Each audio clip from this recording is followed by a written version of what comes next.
তুমি আর আমার ছেলে ফেমাস হয়ে গেছো। জানোই তো আমার ছোট বাচ্চা আছে, তাকে খাওয়ানোর জন্য আগে আমি একটু রান্না করে নিয়েছি। সো হ্যালো এভরিওয়ান, তোমরা সবাই কেমন আছো? আশা করি ভালো আছো। আর আমারও চলছে রান্নাবান্নার পর্ব। রান্নার মধ্যে আজকে করেছিলাম ডালিয়া সকাল সকাল, আর ভাতও ছিল। আর সোনার বাবার জন্য করেছিলাম একটু যে কলি পেঁয়াজের পকোড়া, আর সঙ্গে দুটি আলু ভাজা। আর এদিকে সোনার বাবা নিয়ে এসছে মাছ। এটা কি মাছ বলো তো? এটা হচ্ছে পার্শে মাছ, মানে একটু বড় সাইজের। আমি মিডিয়াম ছোট সাইজেরই খেয়েছি, আজকে ওর বাবা বড় সাইজের নিয়ে এসছে।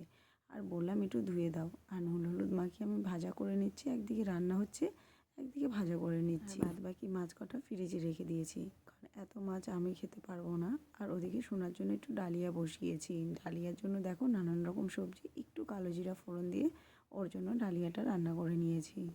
আর ওদিকে ভাবলাম আরেকটা কড়াই ফাঁকা যাবে, তাই মাছটা ভাজা বসিয়ে দিলাম। রান্না করব পরে, আগে ভাজা করে নিই। আর এই 4 পিস মাছে আমাদের হয়ে যাবে। দেখতেই পাচ্ছ মাছগুলো অনেক বড় বড় পিস। আর আমরা হচ্ছে মানে দুপুরে খাই, রাত্রে অতটা খাই না মাছ। এদিকে ডালিয়া হচ্ছিল। আর জানো তো, আর আমার ছেলেটা না, সকালবেলা আমি ওকে ঘুরিয়ে ফিরিয়ে খাবার দিই, রোজ রোজ এক খাবার দিই না। কোনো দিন মন চাইলে সেদ্ধ ভাতও করে দিই, ফেনা ভাত করে দিই। কোনো দিন মন চাইলে ডালিয়া করে দিই। এক এক দিন এক একটা রকম খাবার দিই। কোনো দিন ঘি দিয়ে মাখিয়ে দিলেও খেয়ে নেয়। যাই হোক বন্ধুরা, এদিকে আমার মাছ ভাজা মানে চলছে। আর এই মাছগুলো না খেতে খুব স্বাদ হয়, মানে একটু কাঁটা থাকে না, একটাই কাঁটা। আমার কাছে বেশ ভালোই লাগে এগুলো, মনে হয় সমুদ্রের মাছই হবে, কিন্তু বেশ টাটকা ছিল। জানো তো, তোমরা চাইলে নিতে পারো। ওদিকে সোনাও ঘুম থেকে উঠে গেছে, আমার ফটাফট ওকে তুলতে যেতে হবে। সোনা ঘুম থেকে উঠে গেছে, এদিকে রান্না হচ্ছে কড়াইতে। আর ওকে দাঁতটা ব্রাশ করিয়ে নিচ্ছি। ব্রাশ করতে গেলেও অনেক জ্বালা, ও একা একা করবে, আমাকে দেবে না। ব্রাশ করতে করতে এদিকে আমার রান্নাটা হয়ে গেছে। আর জানো তো, আমি সোনার তরকারিতে না একটু ভাজা জিরা দিয়ে দিই উপরে ছিটিয়ে, খুব সুন্দর মানে ঘ্রাণ হয়। আর আমার ছেলে জিরাটা খায়, আমি ওর তরকারিতে আর কিছু ব্যবহার করি না, জিরাটা ব্যবহার করি। এদিকে সোনাকে খাইয়ে দাইয়ে অনেকক্ষণ হয়ে গেছে, তাই বললাম বাবা একটা লেবু খা। ও জানলায় দাঁড়িয়ে দাঁড়িয়ে লেবু খাচ্ছে। আর এদিকে মাছের জন্য সবজি নিচ্ছি। ওর বাবা ডিউটি চলে গেছে, বললো মাছটা একটু বেগুন দিয়ে রান্না করো বা বেগুন দিয়ে ঝাল করো। তাই আমি আর কি করব, বেগুন দিয়ে রান্না করছি। তার জন্য অর্ধেকটাই নিয়েছি, অনেক বড় বেগুন। আর গোটা দুটো পেঁয়াজ কেটে নিলাম, বেগুন কেটে নিলাম। এগুলো দিয়ে আজকে মাছের ঝালটা করব।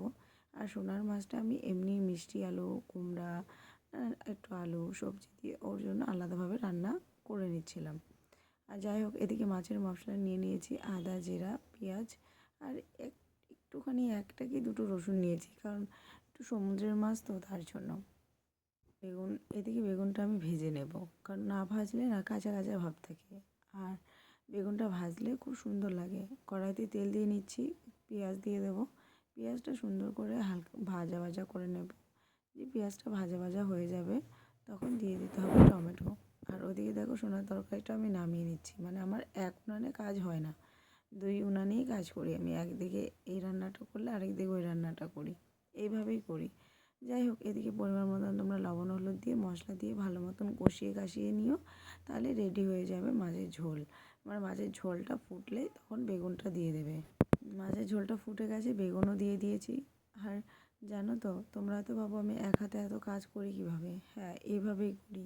2 উনানে কাজ করতে হয়, মানে এক উনানে মাছের ঝোল হলে আরেক উনানে ছেলের তরকারি হয়, মানে এইভাবেই আমি রান্না করি। যাই হোক, এদিকে মাছের ঝোলটা হয়েও গেছে, মাছ দিয়ে দিয়েছিলাম কিন্তু কথা বলতে বলতে।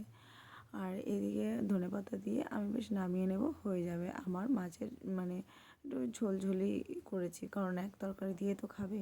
ওদিকে বেলাও হয়ে গেছে, সোনাকে স্নান টান করিয়ে আমি একটুখানি রোদে মানে দাঁড়িয়েছি। এটা হচ্ছে আমার ঘরের সামনে রোদ, একটুখানি রোদ হয়। এই ভাড়া বাড়িতে সেরকম রোদ নেই গো। যাই হোক, এদিকে ছেলেকে স্নান টান করে খাইয়ে দাইয়ে ঘুম পাড়িয়ে দিয়েছিলাম। ঘুম থেকে আমার ছেলে উঠেও গেছে, আর আমার স্নান করে আমার পূজাও হয়ে গেছে, মানে আমার কোনো দিনও রেস্ট হয় না। যাই হোক বন্ধুরা, আমার ভিডিওগুলো দেখতে যদি তোমাদের খুব ভালো লেগে থাকে, অবশ্যই লাইক কমেন্ট শেয়ার সাবস্ক্রাইব অবশ্যই করো। ধন্যবাদ।